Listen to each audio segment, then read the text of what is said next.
கன்னியாகுமரி மாவட்டம் விரிகோட்டில் உள்ள நல்லிக்குளம் கரையில் மீன்கள் ஏற்றி வந்த கூண்டு கட்டிய லாரியை அதன் ஓட்டுநர் நிறுத்திவிட்டு சென்ற நிலையில் மழையால் மண் அரிப்புக்கு உள்ளாகியிருந்த குளத்தின் கரை பாரம் தாங்காமல் சரிந்ததில் குளத்திற்குள் லாரி கவிழ்ந்தது.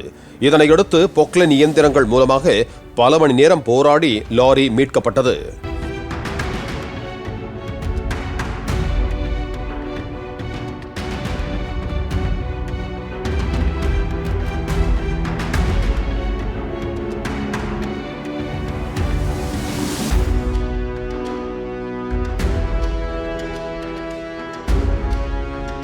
பிளே ஸ்டோர் மற்றும் ஆப் ஸ்டோரில் இருந்து பாலிமர் செயலியை QR கோடு மூலம் பதிவிறக்கம் செய்யுங்கள்.